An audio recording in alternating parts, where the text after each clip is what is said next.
Shalom Bapak Ibu. Biarlah damai sejahtera Allah yang melampaui akal dan manusia itu yang memenuhi hati dan pikiran, bahkan memerintah di hati dan pikiran kita. Amin. Nah saudara, saya percaya di dalam pertemuan di mana Tuhan yang kita tinggikan, nama Tuhan Yesus, yang kita puji nama Tuhan Yesus, yang saudara kita sembah, maka saya percaya dalam perjumpaan, dalam pertemuan yang Yesus di dalamnya, Alkitab mencatat, saudara, setiap kali Roh Kudus hadir, setiap kali Tuhan hadir, maka Tuhan akan mengerjakan segala sesuatu, mengubah yang tidak baik menjadi baik, mengubah kutuk menjadi berkat, dan membawa kita dari satu kehidupan kematian membawa kepada satu kehidupan saudara di dalam Tuhan. Oleh sebab itu seperti Warsider bilang, jangan datang karena rutinitas, tapi datanglah saudara karena kita merindukan Tuhan. Karena ketika kita datang dengan kerinduan, maka Tuhan akan terus memuaskan hasrat dan kerinduan kita.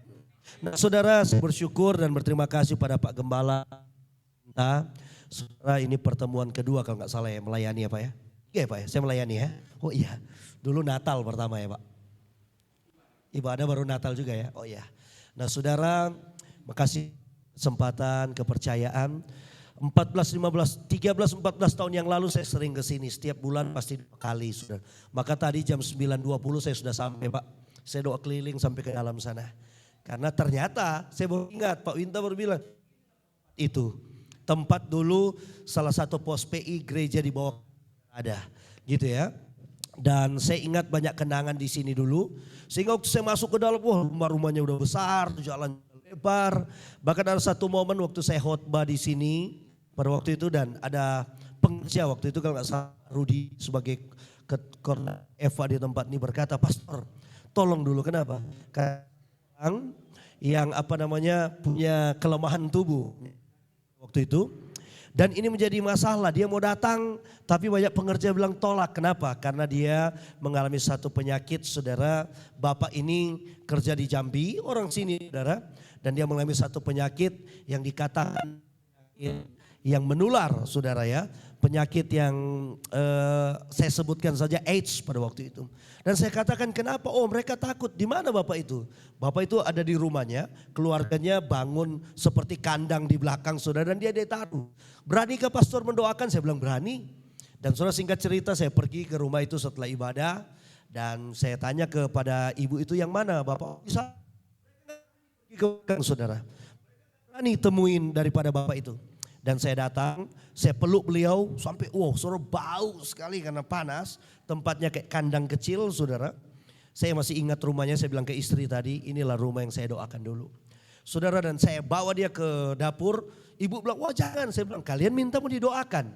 Saudara, dan apa yang terjadi? Semua lari dapur. Saya kasih duduk di satu kursi di dapur, buka pintu. Dan saya peluk dia.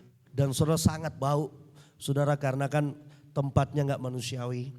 Dan saya tanya kenapa Pak? Iya, saya kena sakit ini. Terus, tapi sakit yang paling berat, saya bilang saya tahu sakit yang paling berat penolakan ya Pak ya. Saya bilang Tuhan Yesus, Yaso cinjaho, Yaso sayang Bapak. Wah dia nangis, dia nangis, dia nangis. Dia bilang maukah Bapak mau terima Yaso? Dia nangis, dia nangis. Saya bilang terimalah Yaso. Yaso itu punya kasih yang sempurna. Singkat cerita saudara, singkat cerita doain dia mau terima Yaso. Dan kita doain saudara. Dan puji Tuhan saat itu juga saudara, dia mengalami kesembuhan.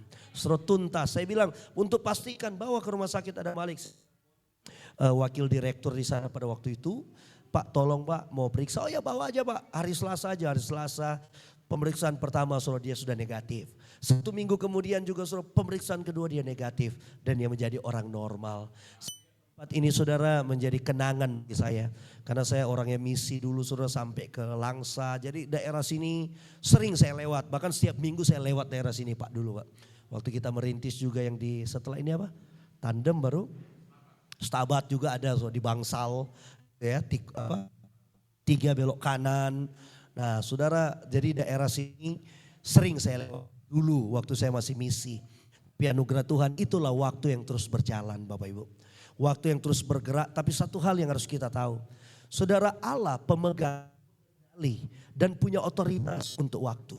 Makanya surah Alkitab mencatat kalau kita mau mengalami sebuah keindahan, Maka Pengkhotbah pasal yang ketiga berkata semuanya akan indah bukan pada waktunya kita. Semua akan indah hanya pada waktunya Tuhan. Kenapa? Karena Tuhan pengendali, dan penentu akan masa depan. Ketika kita bicara masa depan, maka kita bicara tentang waktu yang ada di depan kita. Amin. Oleh sebab itu sebelum saya sharingkan firman yang saya mau sampaikan, katakan berjalanlah terus maju bersama Tuhan dalam pengenakan Tuhan di setiap musim kita.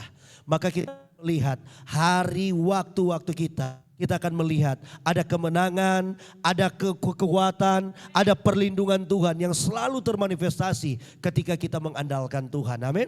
Saudara, sebenarnya saya ini dalam kelemahan tubuh. Lemah. Tadi malam saya ada satu pelayanan di Medan Fair. Saudara, dan saya harus batalkan karena hari Sabtu kemarin saya mengalami kelemahan yang sangat masuk angin duduk, baru tensinya sangat rendah 90/60 dan tadi malam suruh bergerak sedikit pun gak bisa.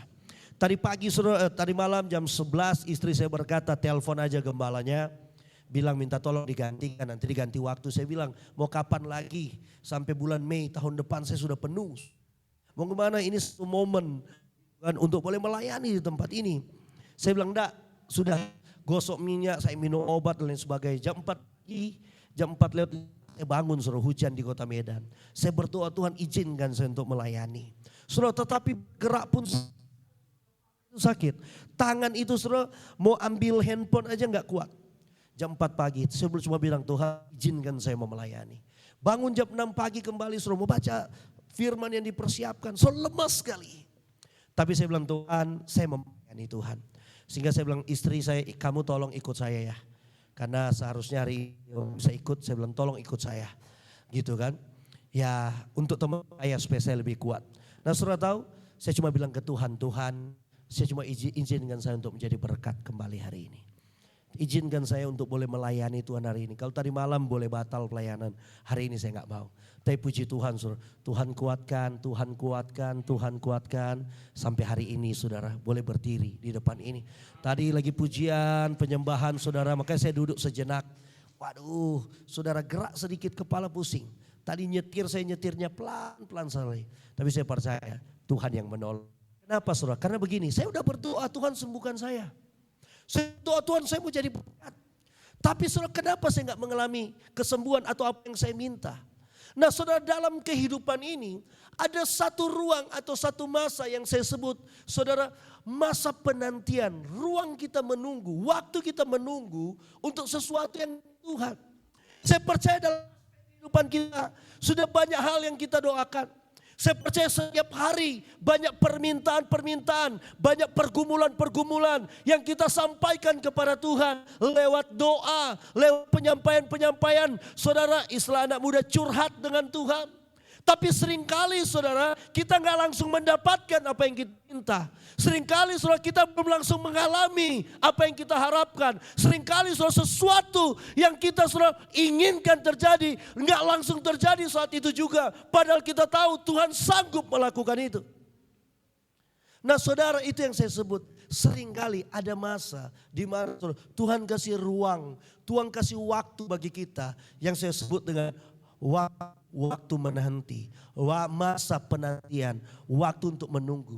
Nah apa yang Tuhan mau lihat di masa-masa penantian kita? Ketika kita meminta Tuhan belum jawab, ketika kita bergumul Tuhan belum langsung menjawab. Sedangkan kita tahu Tuhan sanggup melakukan semuanya itu. Yesus sanggup melakukan semuanya itu. Kenapa? Yesus aja saudara bukan hanya mati, dia bangkit dan dengan kuasanya sendiri. Saudara, Yesus bangkit, Yesus naik ke surga, Roh Kudus diberikan yang adalah omnipresent dan Alkitab banyak bicara di mana ada Roh Allah situ ada kemerdekaan, Roh Allah mampu menerobos segala. Tapi seringkali kenapa kita harus menunggu? Karena Bapak Ibu, pada waktu kita menunggu, yang Tuhan melihat satu, apa yang menjadi respon kita pada waktu kita menunggu sesuatu yang Tuhan belum lakukan, belum kerjakan, belum jawab dalam kehidupan kita. Maka tema saya hari ini adalah sikap dalam. Mari kita buka dulu saudara di Alkitab, ada sebuah cerita Di dalam Yohanes pasal yang kedua, Yohanes pasalnya yang kedua, Yohanes pasal yang kedua, ayatnya yang ayat pertama sampai ayat yang ke-11 itu menceritakan, saudara, ada sebuah pernikahan, atau ayat yang pertama kita baca saja, perkawinan di Kana, ayat yang pertama, 2, 3. Pada hari ketiga ada perkawinan di Kana yang di Galilea dan ibu Yesus ada di situ, ayat 2. Yesus dan murid-muridnya diundang juga ke perkawinan itu, ayat yang ketiga. Ketika mereka kekurangan anggur, ibu Yesus berkata kepadanya, mereka kehabisan anggur. Kata Yesus kepadanya, mau apakah engkau daripadaku ibu? Saatku belum tiba. Ayat 5. Tetapi ibu Yesus berkata kepada pelayan-pelayan, apa yang dikatakan kepadamu, buatlah itu. Di situ ada 6 tempayan yang disediakan untuk pembasuhan menurut adat orang Yahudi. Masing-masing isinya 2-3 buyung. Ayat yang ke-7. Yesus berkata kepada pelayan-pelayan itu, isilah tempayan-tempayan itu penuh dengan air. Dan mereka pun mengisinya sampai penuh. 8. Lalu kata Yesus kepada mereka, sekarang cedoklah dan bawalah kepada pemimpin pesta. Lalu mereka pun membawanya. 9. Setelah pemimpin pesta itu mengecap air yang telah menjadi anggur itu. Dan ia tidak tahu dari mana datangnya. Tetapi pelayan-pelayan yang mencedok air itu mengetahuinya. Ia memanggil mempelai laki-laki, ayat 10 terakhir. Dan berkata kepadanya, tiap orang menghidangkan anggur yang baik dahulu. Dan sesudah orang puas minum, barulah yang kurang baik. Akan tetapi engkau menyimpan anggur yang baik sampai sekarang. Haleluya. Nah Bapak Ibu, maaf bisa matikan ini Bu. Maaf. Nah Bapak Ibu, dalam Yohanes 2:1-11 menceritakan satu waktu di sebuah kota yang namanya Kana itu ada pesta. Dan saudara, ibu Yesus dan Yesus juga murid-murid diundang di sana. Saya belajar literaturnya, maka saudara, adat istiadat orang Yahudi hampir sama dengan orang Batak. Ada orang Batak. Nah saudara, ibu Yesus dalam konteks ini, saudara, dia parboru itu adalah parhobas. Betul ya Bu ya? Di pesta itu, saudara, ibu Yesus ini adalah masuk dalam sebuah golongan kelompok itu parhobas. Nah, surah Alkitab mencatat di pesta itu terjadi sesuatu. Saya nggak bicara tentang jihad hari ini. Tapi saya mau bicara tentang sebuah respon ketika kita mulai menanti sesuatu yang harapkan dari Tuhan. Nah, saudara, di ayat 3 mencatat ketika pesta itu jalan, maka apa yang terjadi? Maka di pesta itu mengalami sebuah kekurangan, mengalami sebuah masalah, mengalami sebuah pergumulan. Dan pergumulan ini adalah pergumulan yang lumayan penting, saudara. Itu apa? Pesta itu kekurangan yang namanya anggur. Nah, dalam adat istiadat orang Yahudi, saudara, dalam sebuah pesta anggur itu penting. Kenapa? Anggur itu untuk penghangat. Saudara, mereka minum, saudara bisa bersosialisasi, mereka ngobrol, bisa menghangatkan, bisa memberikan sebuah keceriaan, kesenangan. Nah, tapi yang terjadi ayat yang ketiga berkata bahwa pesta itu kehabisan anggur, kekurangan anggur. Bahkan saudara, dampak ini besar, sebesar-besar sehebat-hebatnya pesta, maka satu waktu kalau anggur ini kehabisan dan gak ada solusi, gak ada jalan keluar, masalah yang gak diselesaikan, maka ini akan menjadi cerita sepanjang masa, saudara. Betul? Pesta sehebat apapun, saudara, nanti dari suami istri ini ke anaknya, nanti anak mamakmu, bapakmu dulu. Waduh, waktu pesta sok-sokan, hebat-hebatan, ngundang banyak sekali orang. Tapi gak punya hepeng, kurang, anggurnya kurang. Saudara, satu masalah yang besar. Satu pergumulan yang besar. Nah, sebagai parhobas, maka ibu Yesus ini berpikir bahwa ini menjadi salah satu bagian Ibu Yesus, menjadi permasalahan Ibu Yesus juga. Maka apa yang Ibu Yesus lakukan? Alkitab mencatat Ibu Yesus di ayat yang keempat datang kepada Yesus. Di sini yang saya mau bilang. Ketika ada masalah kekurangan, di ayat yang keempat, Ibu Yesus datang ke Yesus.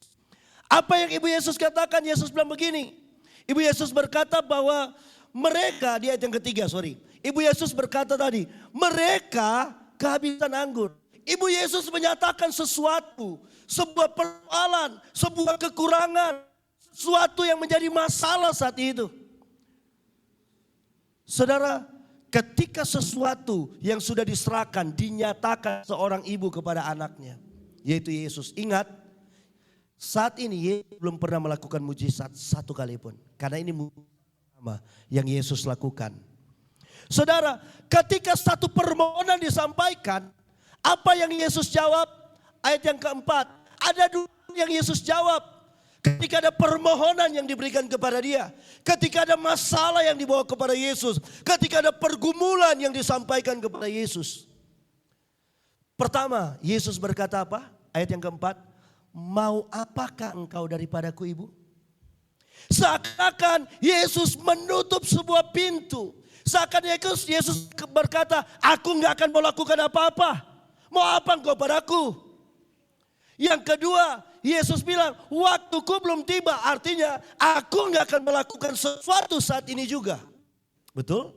Tetapi pergumulan, tetapi masalahnya harus diselesaikan saat itu juga. Nah, kita lihat pihak pemohon, yaitu Maria. Apa yang Maria lakukan ketika seakan-akan Tuhan menjawab, aku gak akan mengerjakan apapun. Seketika Yesus berkata, mau apa engkau daripadaku, ibu? Waktuku belum tiba. Seakan-akan harapan itu gak ada dalam tanda petik. Apa yang Maria lakukan? Maka Maria mulai memarahi Yesus. Anak gak tahu diri. Masa itu aja kau gak bisa tolong? Kau kan bisa keluar pergi beli mungkin. Kau kan bisa suruh murid-muridmu pergi beli. Dia mulai berkata, dang maradat ho. Betul? Betul? Enggak. Maka yang saya mau soroti di sini adalah Maria. Ketika yang dia gumulkan seakan-akan pintunya tertutup. Seakan-akan Yesus belum jawab. Mau apa engkau padaku? Waktuku belum tiba. Apa yang menjadi respon Maria? Ayat yang kelima. Ayat yang kelima. Maria enggak berbantah-bantah dengan Yesus. Maria enggak menyalahi Yesus. Maria enggak mengomel-ngomel bersungut-sungut dengan Yesus. Apa yang Maria lakukan? Alkitab mencatat ayat yang kelima. Tetapi Ibu Yesus berkata. Apa saudara? Kepada pelayan-pelayan. Dia tinggalkan Yesus. Dia datang kepada pelayan-pelayan. Dan dia bilang apa? Kepada pelayan-pelayan itu. Apa yang Yesus katakan kepadamu, buatlah itu. Saudara tahu apa yang menjadi respon? Kita lihat. Ada masalah yang sudah Maria bawa kepada Tuhan. Seakan-akan Tuhan gak mau jawab. Tapi apa yang menjadi respon daripada Maria? Waktu Yesus jawab, waktuku belum tiba. Mau apa engkau daripadaku? Respon Maria sangat luar biasa. Yaitu apa saudara? Maria tenang. Maria gak berargumen kepada Yesus. Maria serang gak marah kepada Yesus. Kenapa Maria tenang? Karena Maria percaya bahwa Yesus akan bertindak yang tepat. Bagaimana bukti Maria pada Yesus di waktu yang tepat? Maka Alkitab bercatat, saudara, Maria tinggalkan Yesus, dia datang kepada pelayan-pelayan pesta. Nanti saudara akan temukan apa yang saya maksudkan di sini. Saudara, Maria tinggalkan Yesus dengan surat pergumulan dia tinggalkan kepada Yesus. Saudara, dia tenang, dia percaya, dan dia pergi ke pelayan-pelayan pesta tadi. Dan surah Alkitab berkata apa? Dia bilang begini, pesan Maria. Apa yang Yesus katakan nanti, lakukan itu.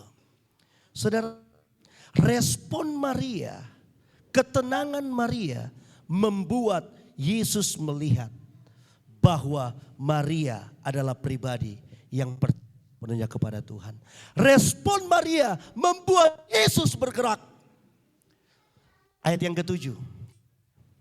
Ayat yang ketujuh. Alkitab bilang apa? Yesus berkata kepada pelayan-pelayan itu. Perhatikan. Setelah ketika Yesus bilang, waktuku belum tiba, aku gak akan melakukan apa-apa sekarang. Yang Maria lakukan apa? Dia tinggalkan Yesus, Dia pergi ke pelayan. Kepada pelayan-pelayan itu apa yang dia perkatakan, perbuatlah itu. Apa yang Yesus lakukan? Ketika Maria tinggalkan Yesus, Yesus datang kepada pelayan-pelayan. Waktu ke pelayan-pelayan, bagaimana cara Yesus? Yesus berkata kepada pelayan itu. Saudara, kalau Maria nggak berkata, apa yang dia perkatakan, lakukan itu. Waktu Yesus berkata kepada pelayan-pelayan nggak akan lakukan. Kenapa? Karena yang Yesus bilang isilah tempayan itu. Suruh tahu ayat 6, tempayan itu tempayan apa? Tempat pembasuhan kaki, Bapak Ibu. Saudara, sesuatu yang jorok, sesuatu yang nggak mungkin. Saudara, pelayan-pelayan itu pun akan lakukan itu. Tetapi karena Maria berkata apa yang dia perkatakan dan Yesus datang kepada pelayan-pelayan, Yesus berkata isilah air. Maka dia lakukan apa yang Yesus katakan karena Maria sudah berkata apa yang dia katakan. Lihat respon Maria seakan-akan Tuhan seakan-akan belum menjawab adalah menentukan bagaimana Tuhan bergerak.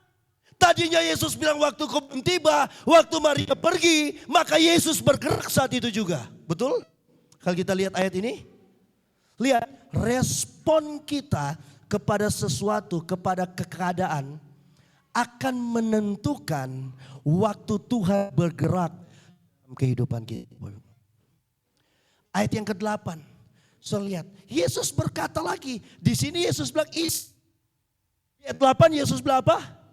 Lalu kata Yesus kepada mereka, cedoklah. Sesuatu hal yang gak mungkin Bapak. Belum pernah terjadi.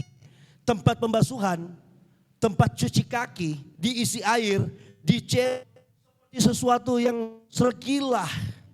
Sesuatu yang gak masuk di akal. Tapi kenapa pelayan-pelayan itu melakukan? Karena Maria itu berkata tadi, apa yang dia katakan, bukan itu. Saudara, sikap Maria menentukan Tuhan di waktu yang yang tepat. Kapan waktu Tuhan yang tepat? Saat itu juga pemenuhan daripada Maria. Nah, seringkali banyak pergumulan kehidupan kita. Kita datang kepada Tuhan, belum dapat, kita ngomel-ngomel. Berapa banyak orang yang gak percaya lagi akan Tuhan, nah Tuhan gak menjawab. Aku sudah bergumul. Kita mulai menyampaikan kepada Tuhan. Tapi sisi lain kita bilang, Tuhan sedang tidur. Tuhan gak mendengar. Tuhan gak menjawab. Respon kita menentukan waktu Tuhan yang tepat bergerak dalam kehidupan setiap kita. Apa yang menjadi sikap kita saudara? Yang paling penting, yang akan Tuhan ukur dan akan menggerakkan Tuhan. Di dalam ratapan pasal yang ketiga Bapak Ibu. Ratapan pasal yang ketiga. Ratapan ini ada 5 pasal. Ratapan ini sudah tahu ratapan. Namanya aja meratap. Makanya di Israel tuh ada yang namanya tembok ratapan. Kalau pergi ke Israel ke tembok ratapan.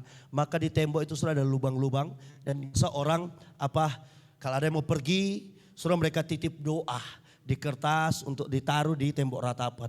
Tembok ratapan itu kita datang di tembok itu kita megang, kita cuma menangis meratap. Surat ratapan itu kalau di orang Batak dan di orang Karo itu ada namanya mengandungi. Nah, ratapan ini lebih daripada mengandungi. Meratap. Nah, ratapan ini ada 5. Ratapan 1, ratapan 2, 3, 4 dan 5. Itu berbicara bagaimana seorang nabi yang namanya Yeremia. Dia mulai meratap. Kenapa dia meratap?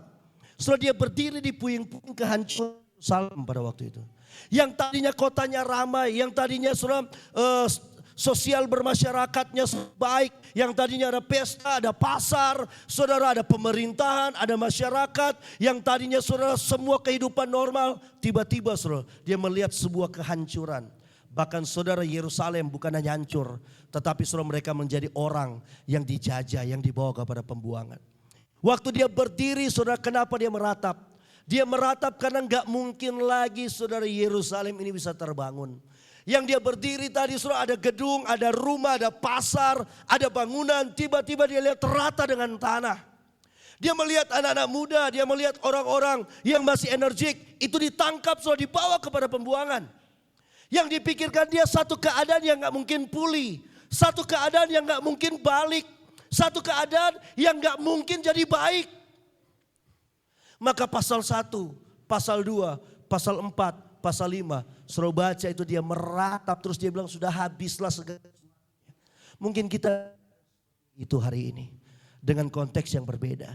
Kita berpikir tidak ada lagi harapan apapun dalam kehidupan kita. Maka selalu muncullah pasal yang ketiga daripada ratapan. Saudara, yaitu apa? Penghiburan di tengah-tengah penderitaan. Maka di ayat yang ke-19 dari ratapan pasal 3, Alkitab mencatat begini. Ayat 19. Ingatlah akan sengsaraku dan pengembaraanku, ipu dan racun itu. Saudara, dia mengalami satu keadaan yang sangat pahit. Saudara dia berkata, ingatlah sengsaraku, pengembaraanku, ipu dan racun itu. Saudara, dia mengalami satu situasi yang terburuk yang pernah dia pikirkan. Yang dia gak pernah harapkan. Yang dia gak pernah minta. Sesuatu buruk tiba-tiba terjadi dalam kehidupannya. Pernahkah kita mengalami? Saya berapa kali mengalami, saudara. Difitnah orang. Ditipu orang. Ditinggal. Saudara. Bukan jahat oleh orang. Padahal kita lakukan baik. Kita pelihara orang di rumah, saudara, dari di jalan sampai saudara menikah, dihianati, saudara. Saya banyak sekali anak dulu, sampai sekarang di rumah panti asuhan.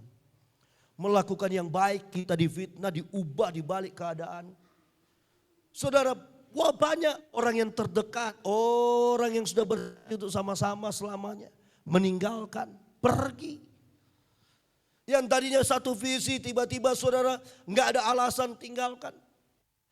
Saudara, dia berkata, ingatlah sengsaraku dan pengembaraanku akan ipu dan racun itu. Terus ayat 20.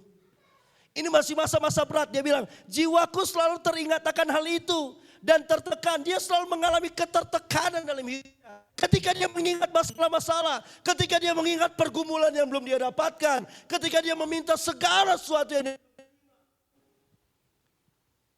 ayat 21.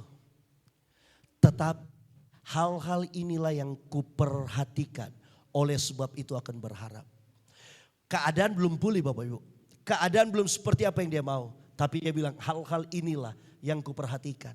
Apa yang dia perhatikan? Dia mulai berkata, tak berkesudahan kasih setia Tuhan. Dia mulai kembali kepada Tuhan. Dia mulai percaya kembali kepada Tuhan.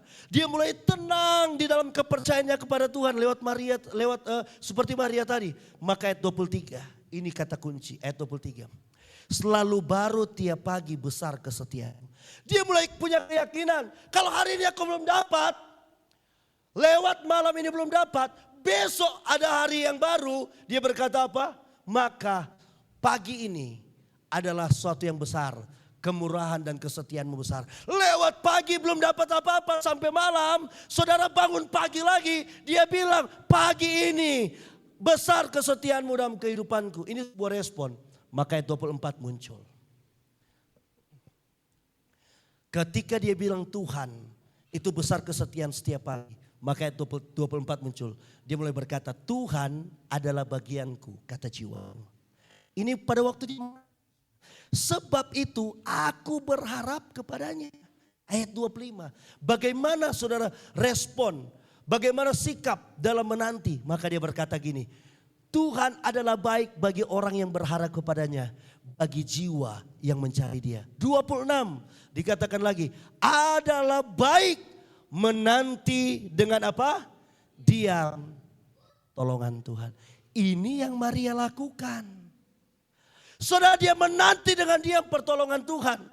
Maka apa saudara? Dia diberikan kekuatan untuk percaya bahwa masalahnya.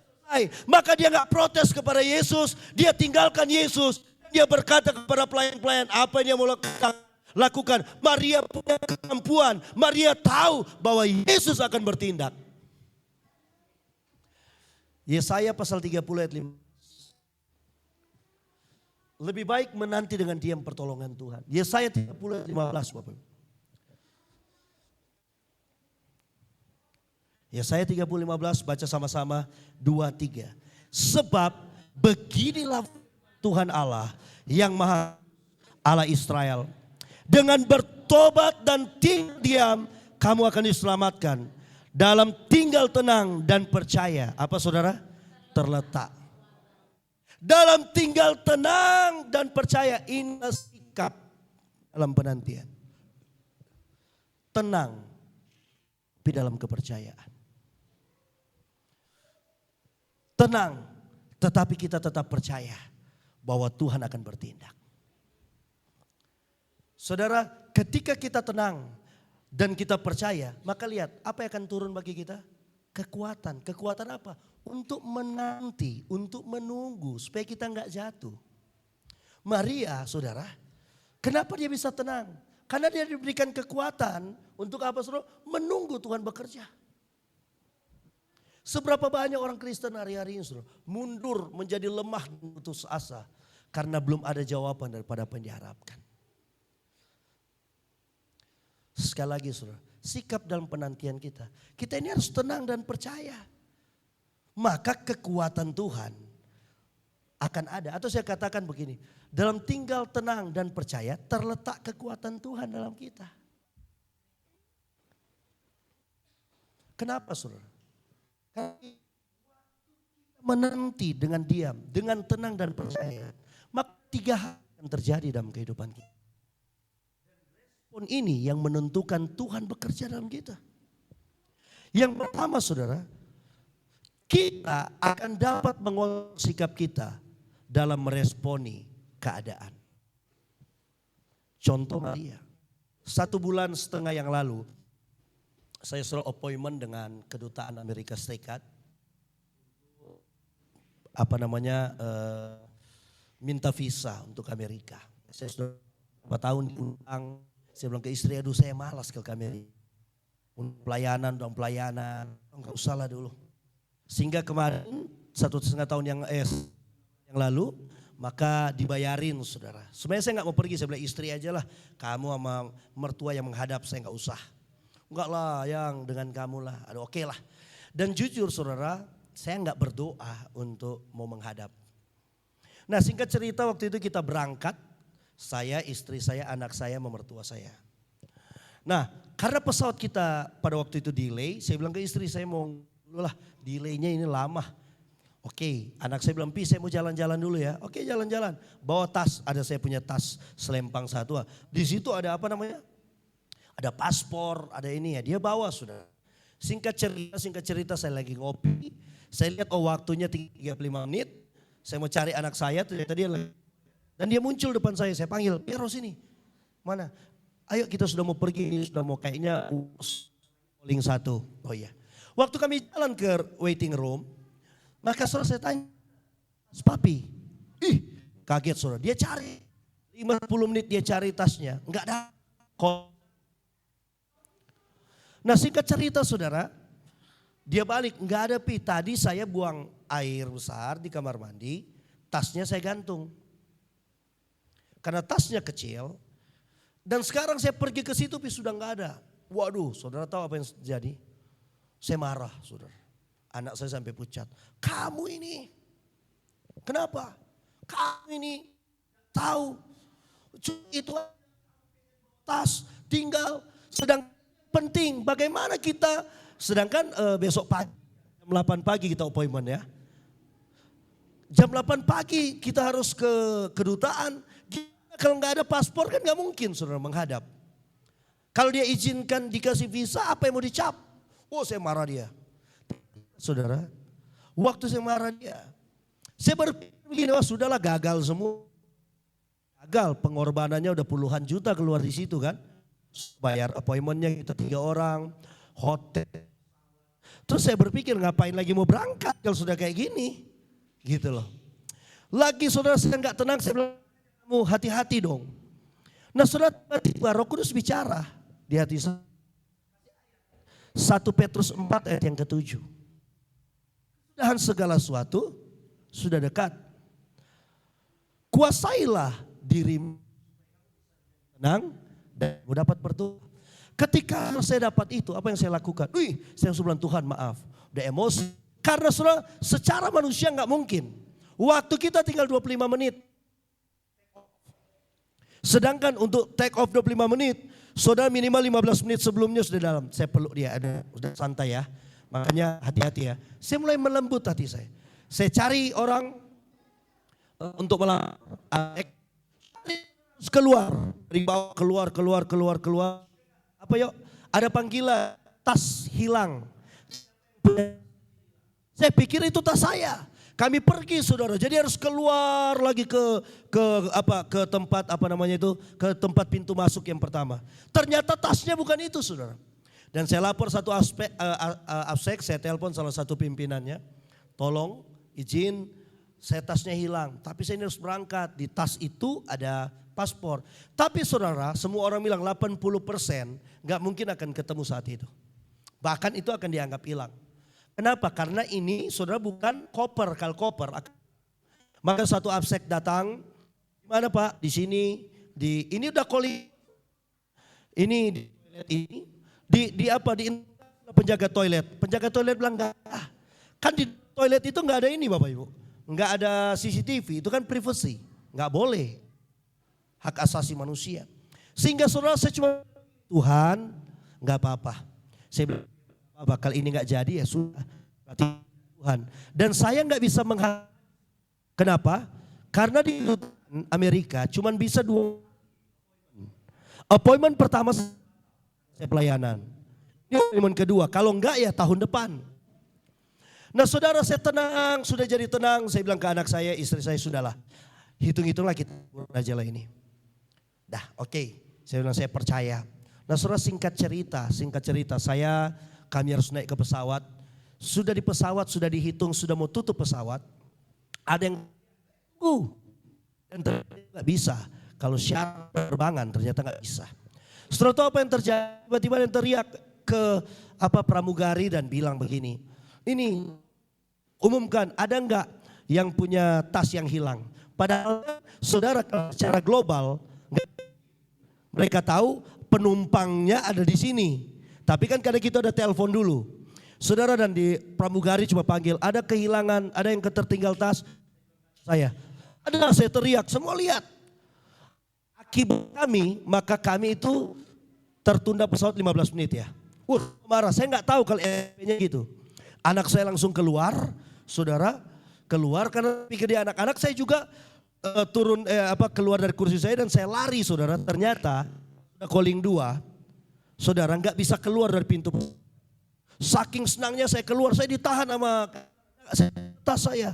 Dimarahin. Tapi dapat. Nah, saudara, singkat cerita dapat. Saya bilang, Tuhan terima kasih. Nggak mungkin. Ternyata cara mereka gimana? Saudara, mereka lihat di CCTV, mereka kan punya 100 CCTV Bapak Ibu. Mereka lihat CCTV, semua yang keluar dari toilet itu banyak saudara. Terus tasnya kan gak kelihatan. Dan apa yang mereka lakukan dari gate 7 sampai gate 12, mereka jalan cuma 2 orang, lihat muka-muka orang yang keluar situ. Dia bilang, kau kan yang ambil tadi. Enggak, kau kan. Kalau sekarang kau kasih, gak akan dipermasalahkan. Tiba-tiba bisa dapat saudara. Padahal gak dilihat, karena tas itu dimasukin di tas mereka. Karena tasnya kecil sekali saudara. Saya marahin terus anak saya dan saya gak damai. Saya gak bisa berdoa. Dan saya percaya gak ada mujizat terjadi. Alkitab bilang saya diingatkan, kesudahan segala sesuatu sudah dekat. Kuasai diri, Bapak Ibu dengar baik. Ada hal yang bisa kita kuasai, ada hal yang bisa kita kuasai. Kita gak diberikan otoritas menguasai di luar kita. Kita gak bisa, kita cuma berharap, contoh Pak Gembala gak maki saya, Pak Gembala gak fitnah saya. Cuma kita berharap, tetapi dia punya kuasa atas dirinya. Kenapa rupanya kalau dia maki saya?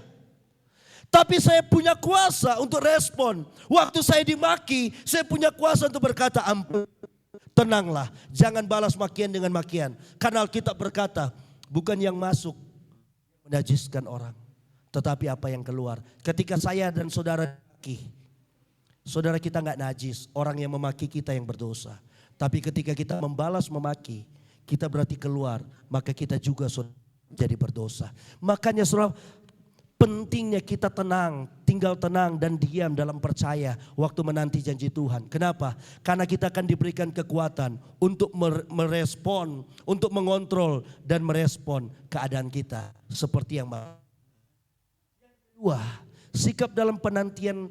Saudara, ketika kita tenang dan percaya, Tuhan berikan kekuatan. Kekuatan untuk apa?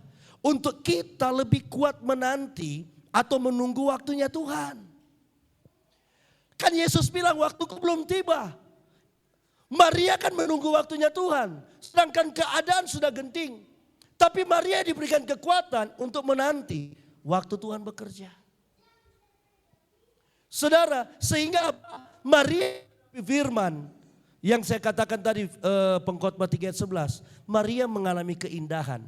Bukan hanya kecukupan anggur. Tetapi anggur yang datang bukan hanya anggur yang mencukupkan. Tapi anggur yang terbaik. Sehingga cerita keharuman akan pesta itu terjadi.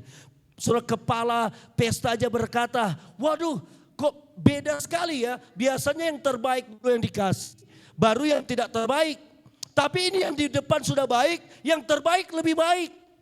Padahal dari air yang ditaruh di dalam tempayan pembasuhan, iman ada di dalam sana, maka perubahan itu bukan hanya mencukupkan, tapi menjadi yang terbaik. Makanya itu dikatakan waktu Tuhan adalah waktu yang terbaik, Bapak Ibu. Nah, waktu kita menanti dengan tenang dan percaya, maka kita akan diberikan kekuatan untuk menanti waktu Tuhan yang terbaik. Dan yang ketiga, yang terakhir. Waktu kita menunggu, menanti dengan tenang dalam percaya kepada Tuhan. Itu yang menjadi respon kita menanti sesuatu dari Tuhan. Maka saudara, yang ketiga, kita akan lebih peka. Kita akan lebih sensitif dengan tuntunan, dengan arahan, dengan kehendak Tuhan.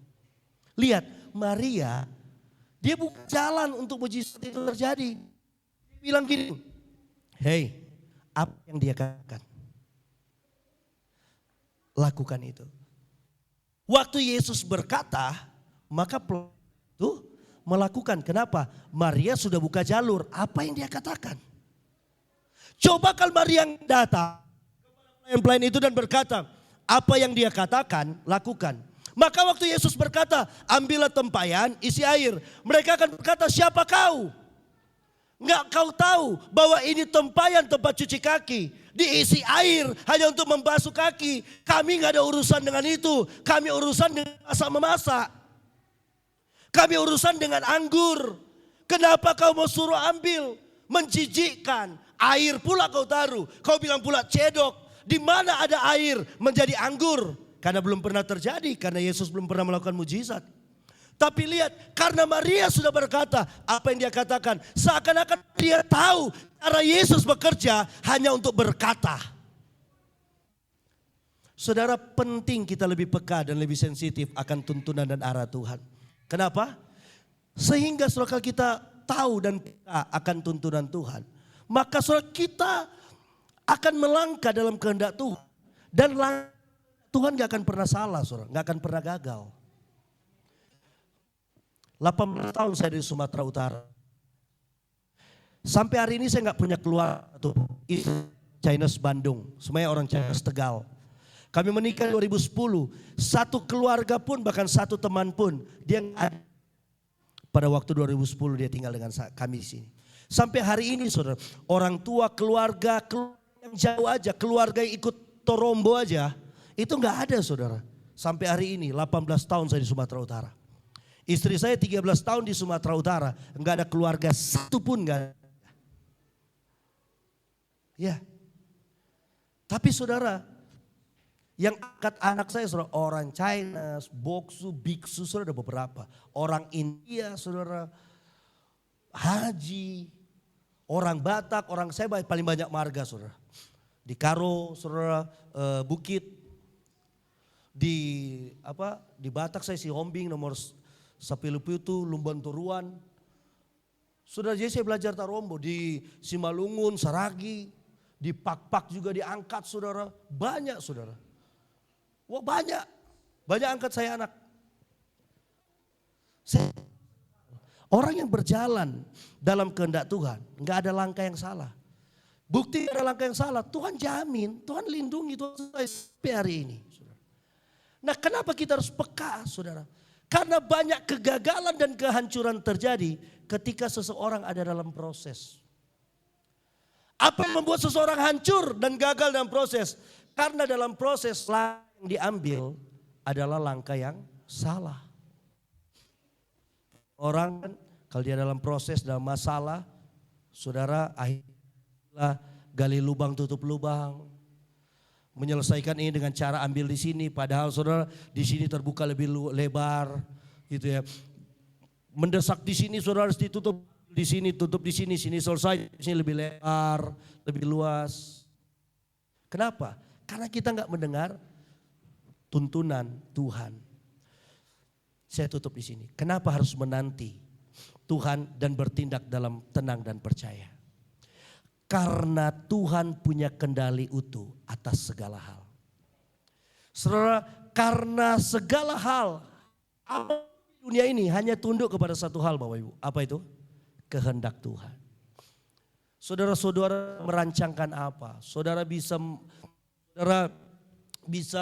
membuat apa dengan kepintaran, dengan kekuatan keuangan, dengan knowledge saudara. Bisa saudara merancang sesuatu. Tetapi belum tentu itu berhasil. Buktinya waktu saudara 1 Maret 2020 ketika pandemi datang ke dunia. Maka lihat semua kepintaran itu tunduk. Banyak orang kaya tiba-tiba jadi miskin. Banyak orang sakit langsung mati. Adakah yang bisa prediksi itu? Adakah yang sudah bicara tentang spesifik tentang akan ada gelombang seperti ini? Enggak ada. Tapi ketika itu terjadi, apa yang terjadi saudara? Semua berkumpul bikin vaksin, bikin ini. Saudara saya itu bulan. Saudara semuanya gairah.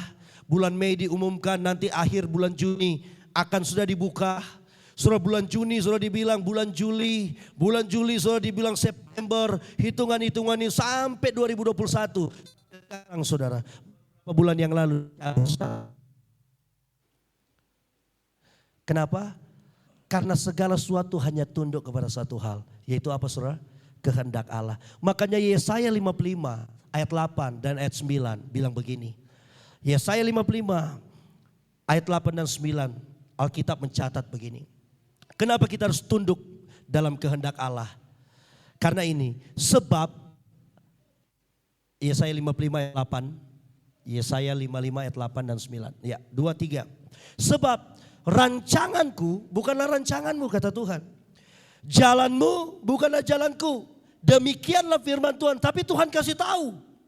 Apa yang Tuhan kasih tahu? Seperti tingginya langit dari bumi. Demikianlah apa? Tingginya jalan-jalan Tuhan dari jalan-jalan kita. Dan rancangan Tuhan daripada rancangan kita.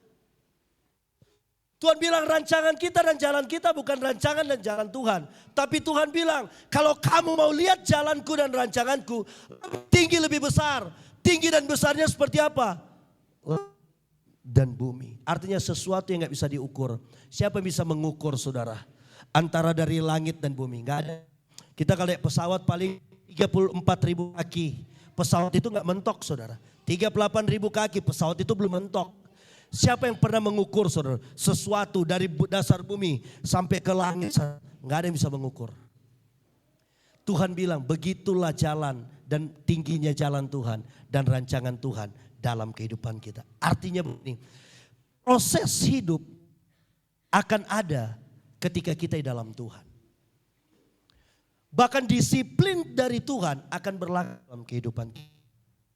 Kalau kita gak berjalan dalam Tuhan. Tapi ada yang saya rindu kita pegang. Saya rindu kita pegang. Kalaupun kita ada dalam, kalaupun mungkin kita ini saudara ada dalam jatuhan. Saudara Tuhan disiplin kita. Tuhan izinkan kita harus ada dalam satu proses Tuhan. Saudara dengar baik. Ada satu hal yang penting yang harus kita tahu. Yang harus kita sadari. Yang kita harus pahami. Yaitu apa saudara? Ada satu hal yang gak bisa hilang. Yang gak pernah berkurang dari kehidupan Tuhan. Apa itu? Ratapan 3 ayat 32. Ini paling terakhir. Banyak orang gak berani bangkit ketika dia jatuh. Dia merasa paling bersalah, paling berdosa. Ratapan 3 ayat 32. Saudara, saya adalah seorang mantan penjahat. 13 kali masuk penjara. Saya 2 kali kasus pembunuhan.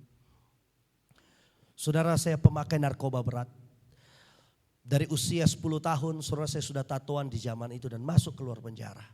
351 paling sering saudara tikam orang dulu paling sering. Kalau saudara ke Manado tanya nama saya di zaman itu sangat lumayan sering. Dan saya bertobat saudara tahun 2001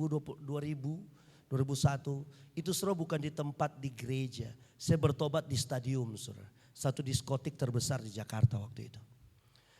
Saudara saya berapa kali, saudara seharusnya hitung-hitungan manusia perang antar suku di Jakarta. Harusnya udah mati, enggak mati. Pernah saudara di Tanjung Priuk sudah dimasukin karung, goni mau dibakar. Saudara enggak mati dan lain sebagainya. Dan saya bertobat saudara bukan di gereja, bukan dilayani. Saya bertobat pada waktu saya keluar penjara, masuk ke stadium, diskotik. Jam 3 pagi saya sudah drop, saya mau cari barang lagi, saudara narkoba lagi untuk naikin. Karena karena musiknya masih tinggi, saya cari nggak dapat. Sehingga saya paranoid saudara. Saya parno, saya drop tiba-tiba jadi kayak orang bodoh-bodoh dan saya berdoa. Bukan berdoa sih, saya cuma bilang Tuhan kalau engkau mau pakai aku buat aku benci dengan semua itu. Setelah saya berhenti narkoba, berhenti rokok, berhenti semuanya. Itu nggak hitung bulan. Pada waktu itu saya sudah sakau, makanya kenapa saya kalau khotbah harus bergerak. Saya kalau khotbah diundang, so maaf di gereja-gereja mimbar Injili kan yang besar. Saya bilang maaf saya nggak bisa khotbah di sini, kalian akan ketawa. Kalian pikir saya sedang berdisko. Karena saraf-saraf saya rusak saudara. Kalau saudara lihat cara saya gerak, saudara ini kalau saya nggak jalan-jalan, saudara akan melihat kiri kanan saya ini aduh. Saudara bergerak karena saraf saya saudara. Saraf saya banyak putus. Saya nulis aja saudara anak kelas 2 SD lebih bagus. Saya nggak bisa lurus 10 mili saudara. Kenapa? Tulisan saya jelek kan putus semua saudara. Dulu suka berantem, pukul kaca mobil, kaca. Saudara diparang orang ini putus semua jari-jarinya, saraf-sarafnya. Nah saudara saya mau katakan satu hal. Saya gak bertobat di gereja, gak bertobat di KKR. Gak dilayani orang ditumpangi tangan. Saya waktu itu saudara hanya melihat sebuah cahaya. Padahal diskotik ya cahaya itu biasa. Saudara dan ayat yang saya dapat ini. Karena walaupun Tuhan mendatangkan susah. Ini kan rangkaian daripada rata yang kita baca. Walaupun dia mendatangkan susah. Walaupun kita harus didisiplin. Karena kesalahan, karena dosa, karena pelanggaran kita. Tapi ada satu hal yang gak bisa Tuhan lakukan untuk berkurang dari hidupnya. Yaitu apa? Ia juga menyayangi menurut apa? Kebesaran. Artinya Tuhan buka. Makanya waktu jatuh di kejatuhan yang paling fatal dalam semua kejatuhan kalau menurut saya.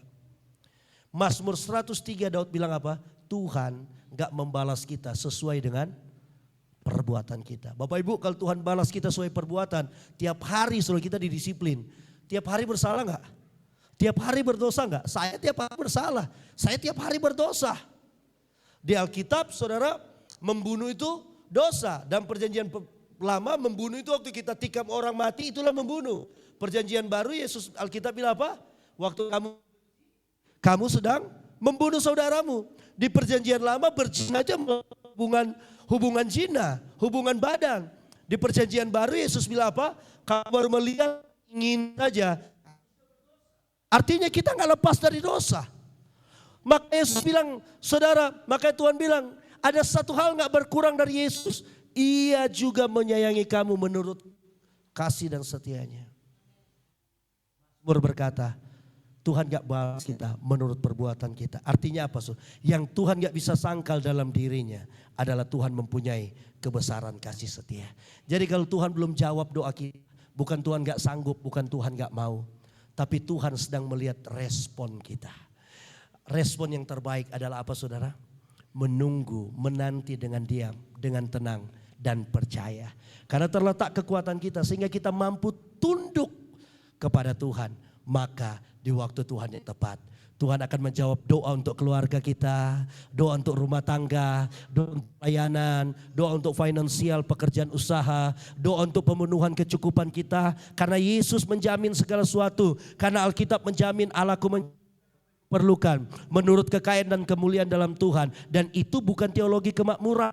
Tetapi saudara, itu satu jaminan Tuhan. Maka kita harus menanti dengan diam pertolongan Tuhan, tunduk dalam otoritas Tuhan. Maka saya percaya rumah tangga kita dipulihkan, keluarga kita dipulihkan, gereja kita, finansial, pekerjaan usaha, studi, masa depan kita dan anak-anak kita, semuanya dijamin di dalam Tuhan. Amin. Doa saya, kita semakin kuat di dalam Tuhan, semakin berjalan dalam kekuatan Tuhan.